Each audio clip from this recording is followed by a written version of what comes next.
Está começando De Frente com a Lei. E no programa de hoje vamos conversar com o vereador Daniel Guerra, do PSDB. Vamos aqui debater os últimos projetos de lei protocolados pelo vereador. Tudo bem, vereador? É um prazer recebê-lo. Prazer é todo nosso termos essa oportunidade de, mais uma vez, estarmos conversando com a nossa comunidade de Caxias do Sul.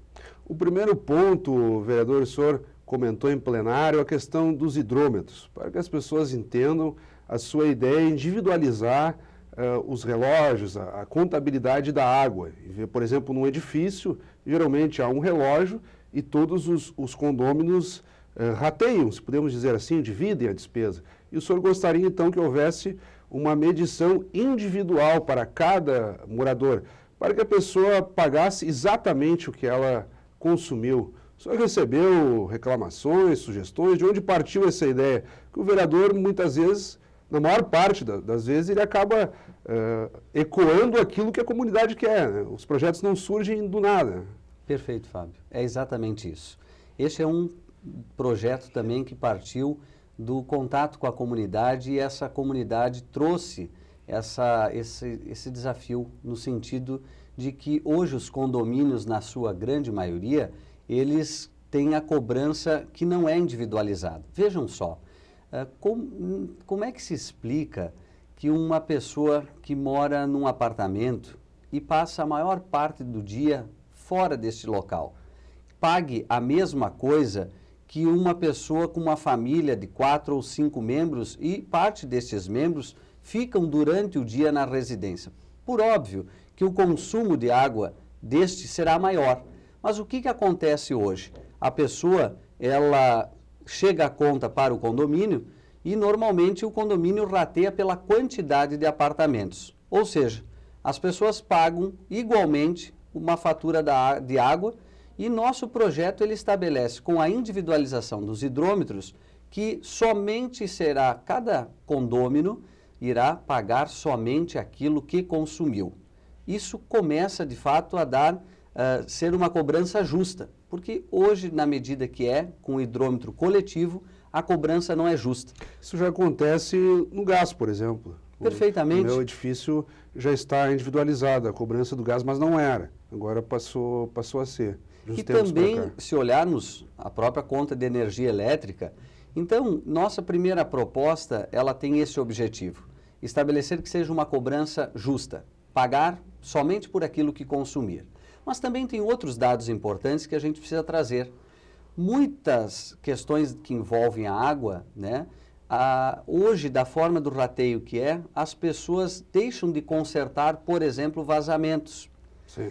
E a gente tem visto em cidades que já implantaram isso há anos, inclusive foram cidades que nós buscamos o teor da lei, por exemplo, de Campinas, que é a nossa base, nosso parâmetro para formatar a lei, que ela e está em vigor desde 2006. E lá se constatou, com os estudos, e que muitos dos moradores passaram a consertar os vazamentos que tinham porque sentiram na fatura mensal da conta de água, coisa que antes não acontecia. Além da questão da economia, nós temos uma questão do uso racional da água, e isso ajuda as pessoas a ter também um senso social com o uso racional da água. Aliado a isso, hoje tem-se visto muitos problemas de convivência nos condomínios em função da cobrança da água. Pessoas que se tornam inadimplentes, que faz com que todos os condôminos tenham que pagar também aquela conta. Então, o nosso projeto ele é muito objetivo, ele é muito prático, ele estabelece que os atuais edifícios que já têm alvará, têm o habite e já estão edificados, a lei diz que é facultativo o uso de hidrômetros individuais.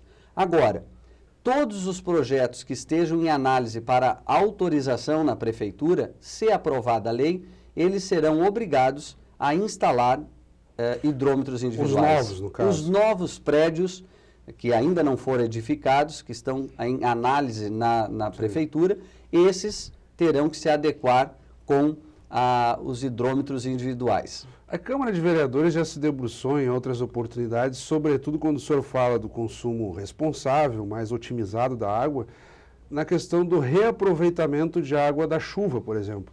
Vamos supor a água utilizada para regar jardins e outras funções do prédio que não necessitaria de que fosse potável, só que não avançou muito. Parece que os próprios empreendedores não absorveram isso. Porque a Câmara, em última análise, discute as leis e provoca os debates, mas não houve uma assimilação muito grande quanto a isso. Pelo que se percebe, a água potável tem sido utilizada para tudo, o que infelizmente é muito ruim, vereador. Isso vem a despertar a consciência do uso racional da água. Esse bem tão precioso, mas finito. E nós temos que ter hoje ações que pensem não só para o presente, mas que também sejam de sustentabilidade para as próximas gerações. E hoje a gente vê, por exemplo, na cidade de Campinas, que é uma das tantas cidades que já implantaram, que também era facultativo, mas o que se notou nessas cidades é que mesmo as edificações já com a BITSE, os moradores decidiram fazer a adequação do sistema para hidrômetros individuais. E veja só, exemplos que já tem estudos, seja em Campinas, seja no Rio de Janeiro, seja em Porto Alegre, São Paulo, isto é um índice que há uma redução na conta de água de 30% a 50% na fatura mensal. Claro. Então, isso mostra que realmente, além da economicidade, além de o cidadão, o usuário, ter a satisfação em somente pagar por aquilo que estiver usando, também é uma forma de nós trabalharmos a questão do meio ambiente e a preservação dos nossos mananciais. Mudando um pouco de assunto, vereador, um outro projeto seu e que ganhou uma ênfase muito interessante no âmbito da imprensa, diz respeito à regulamentação das chamadas festas itinerantes. Para que as pessoas entendam, são as festas que acontecem nas ruas, muitas vezes no interior do município, e que, infelizmente, o próprio poder público, na hora de fiscalizar, encontra limites. A Câmara se debruçou na legislação que disciplinou, por exemplo, os carros de som.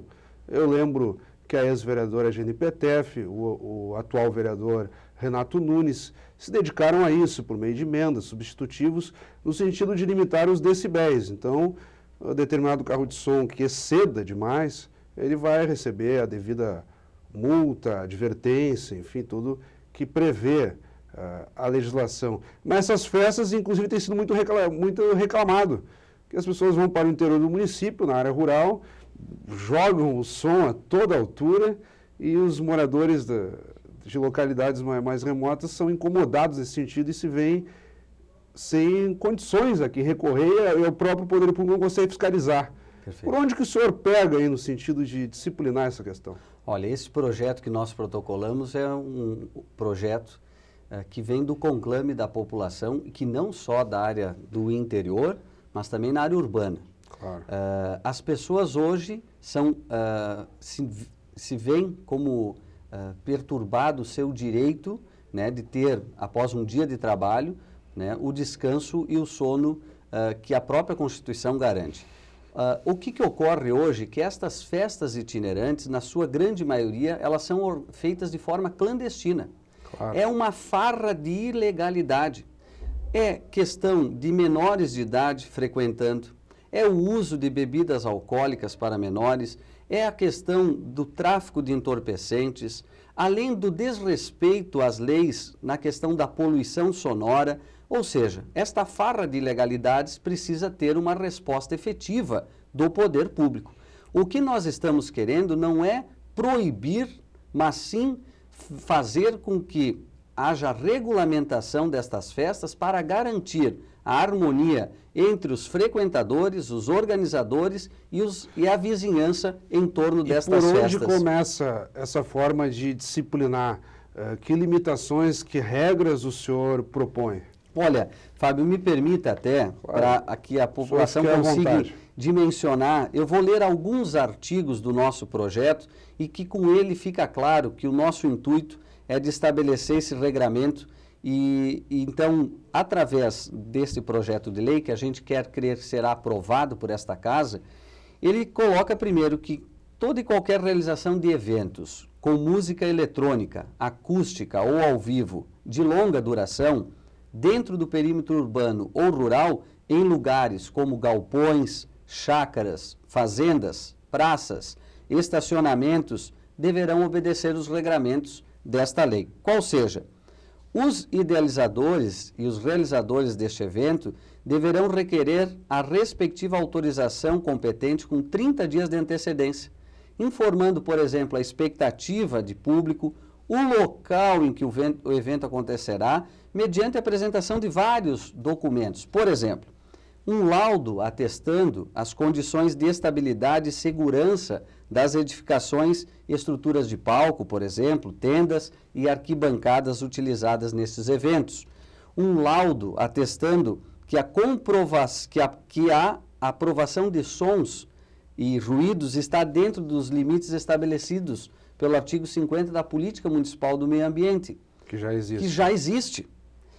Auto de vistoria do Corpo de Bombeiros por toda a área de instalação do evento, inclusive com o plano de prevenção de combate a incêndio. Um laudo que ateste que o local do evento atende à capacidade do público informado.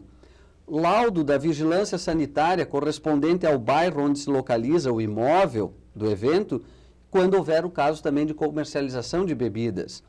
Também exige esta lei, esse regramento, cópia do contrato firmado entre os promotores do evento e a empresa encarregada pela segurança interna do evento, comprovadamente autorizada pela Polícia Federal. Cópia do contrato firmado entre os promotores do evento e a empresa de atendimento médico emergencial. Também uma certidão atualizada, comprobatória, de propriedade do imóvel onde se realizará o evento. A cópia também de ofício encaminhado à Polícia Militar, informando o local, a data e o horário da realização do evento. A quem caberia fiscalizar isso? Ficaria a cargo da Secretaria do Urbanismo, por exemplo? A própria lei, o próprio projeto já estabelece, né, que isso é uma ação conjunta que se dá entre os três poderes. E esse é o aspecto que vem também a somar deste projeto. Já não poderá mais se ter, por vezes o que ocorre é o tal do empurra-empurra. Com esta lei nós estaremos podendo fazer com que os três poderes possam ter, de uma forma única, conjunta, uma ação efetiva. Quando o senhor fala dos três poderes... O judiciário, né, o executivo e o legislativo. O legislativo por meio da Exatamente. lei, E a gente segue também aqui, importante para as pessoas dimensionarem, que a gente vai também exigir uma cópia de um documento emitido pela Vara da Infância e da Juventude, estabelecendo a idade mínima para ingresso no evento, porque isso já está lá no Estatuto da Criança e do Adolescente. Indicativa, digamos assim. Exato. Também nós vamos requerer que a pessoa encaminhe ofício ao DEIC e ao DENARC com comprovação de recebimento, informando o local, data e horário de realização do evento. Na questão da prevenção do uso de drogas e do uso e do tráfico de drogas. Também se exigirá a existência de um equipamento desfibrilador no ambulatório do local. Cópia da pólice seguro, mas eu destaco que o descumprimento de qualquer um destes artigos e tantos outros que está elencado... na questão das punições também. As punições, ela se dará da seguinte forma, já está previsto no artigo 51, que qualquer um dos descumprimentos disso tem penalidades bem claras. Primeiro, a interrupção imediata do evento, ou seja, tem um evento irregular, ilegal, vai ser denunciado pela comunidade. Claro. O poder público vai agir de que forma? Primeiro, constatando que aquilo é clandestino, que aquela festa não está com autorização para o seu funcionamento, de imediato haverá interrupção do evento. Claro. E concomitante com isso, será, então, o organizador da festa terá uma multa de 5 a 50 mil VRMs. Cada VRM equivale hoje a R$23 e alguma coisa. É uma multa pesada, inicial, então, passa de R$100 mil. Exatamente. E a gente também vai, nesta lei, prever que o proprietário do imóvel, quem locou o imóvel, é responsável concomitantemente, ou seja, ele também vai ter a sanção de multa. Para que as pessoas entendam, o VRM é chamado Valor de Referência Municipal. Todo mês de janeiro a Prefeitura disciplina o quanto fica esse valor, com base nos valores de mercado. Então dá uma ideia de que todas as penalidades ou despesas relacionadas ao poder público vai ser calculado então em VRM. Isso que vale para todo o âmbito de Caxias do Sul. Exatamente. Por isso então o senhor prevendo essa questão de VRMs para multas. De fato é um problema muito grande, vereador, e para que as pessoas entendam, os dois projetos de lei que o senhor nos traz aqui, eles têm que tramitar pelas comissões da casa, receber pareceres técnicos, de toda a análise necessária para daí então serem encaminhados a plenário para a análise dos vereadores. Em sendo aprovado, vai para a sanção do prefeito municipal, se acontece, então vira lei.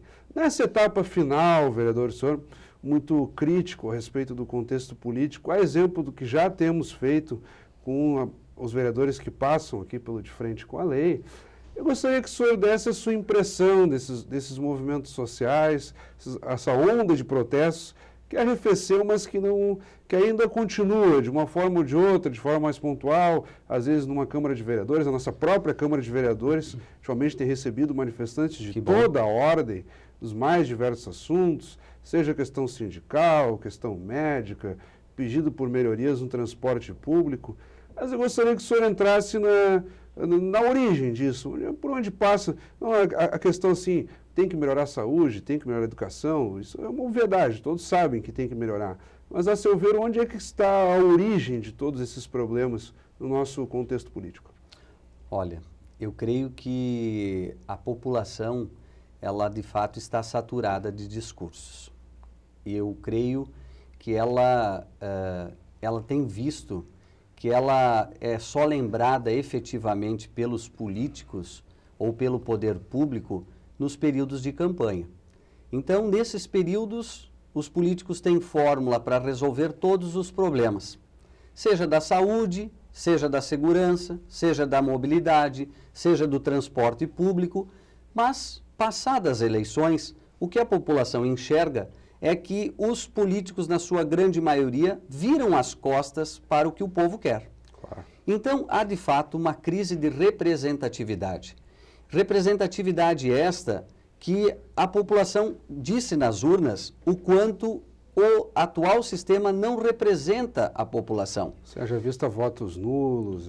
Votos nulos, votos em branco, e já se vê essa manifestação na última eleição. Na última eleição já era um sinal do quanto a população está saturada. Ou seja, a população hoje precisa ver que ela de fato, depois que um político é eleito, que de fato esse político represente o interesse da coletividade, o interesse do que realmente a maioria da população quer, e não o que um grupo ou um partido ou uma estrutura de poder queira. Começa aí a grande crise de representatividade e o porquê, né, um dos porquês no entendimento deste vereador, deste cidadão, quanto a manifestações tão importantes que foram no país afora e aqui na nossa cidade com mais de 35 mil habitantes, e a gente torce para que essa mobilização não se interrompa, que se continue com as diversas maneiras de se cobrar, de se exigir do poder público e dos políticos que de fato representem a população. E a melhor forma de se ter a resposta da população é certamente nas urnas. Ali a população já começa e pode começar a fazer uma das mais significativas reformas políticas, que é julgar o mandato de cada um daqueles que tiveram a oportunidade de fazer e não fizeram, ou fizeram para aquilo o qual não foram eleitos. Nós estamos numa situação complicada, vereador, porque a estrutura democrática estabelecida, ela exige que qualquer providência do ponto de vista de reforma passe pelos partidos, passe pelas instituições estabelecidas, no caso, Congresso, Parlamento, o próprio Executivo. E ainda que haja esse protesto no sentido de, eventualmente, as pessoas votam num artista, num jogador de futebol, aí elege no sentido de mostrar uma certa revolta, um voto de protesto, isso não muda. Então, por onde passa uma reforma? É o financiamento público? É o financiamento privado? É uma troca de modelo de votação? Por onde, a seu ver, poderia se começar essa reforma política propriamente dita? Claro, as manifestações elas dão força, enfim, mas do ponto de vista prático, qual a estrutura que está aí? Como é que a gente pode melhorar isso? Eu acredito que a população ela tem que acompanhar, de fato, o mandato de cada um dos seus eleitos. Acompanhar não na questão dos discursos, mas acompanhar principalmente como um vereador, um deputado, um senador vota os projetos que afetam diretamente a população. Nós poderíamos aqui listar um rol de projetos que são de grande importância para a população, por exemplo, de nossa cidade, e que, lamentavelmente, a própria Casa do Povo não vota por aquilo que o povo quer na sua maioria. Isso, de fato, faz com que a população, né, tenha esse sentimento de abandono ou de virar de costas, que isso é o que realmente faz com que haja essa motivação.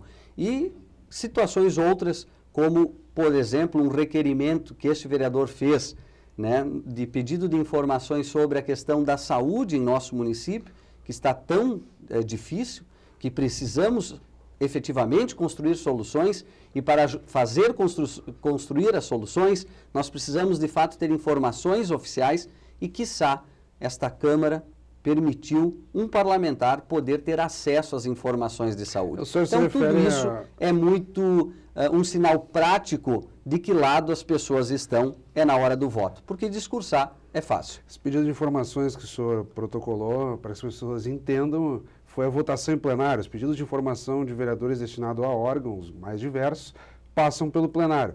E esse pedido ao qual o senhor se refere foi rejeitado por maioria. Vereador, estamos praticamente estourados no nosso tempo. Eu vou pedir que o senhor seja breve, mas que faça suas considerações, toque em algum ponto que nós não tenhamos abordado. Olha, Fábio, a gente agradece o espaço, a oportunidade, a gente quer poder contar sempre com a opinião, a sugestão, o acompanhamento e, acima de tudo, esse aspecto trouxeste no final. A gente já protocolou um projeto para que os pedidos de informação sejam remetidos de imediato ao prefeito e este responda em 30 dias. A gente espera que este projeto seja aprovado, porque em plena época da Lei da Transparência é andar na contramão atitudes como essa que ocorreram na nossa casa. Então a gente espera que a democracia possa avançar na prática e não só no discurso. Muito obrigado pela oportunidade. Nós é que lhe agradecemos novamente e fica o espaço aberto para que daqui um mês, 2, o senhor retorne para abordar ainda mais os seus projetos que tramitam pela Câmara. O senhor sempre muito ativo nessa questão. Muito obrigado, vereador. A gente que agradece e, se quiser, já estamos à disposição para a semana que vem. Então tá. Conversamos então com o vereador Daniel Guerra, do PSDB. Obrigado pela audiência, até o nosso próximo encontro e continue acompanhando a programação do nosso canal 16 da TV Câmara.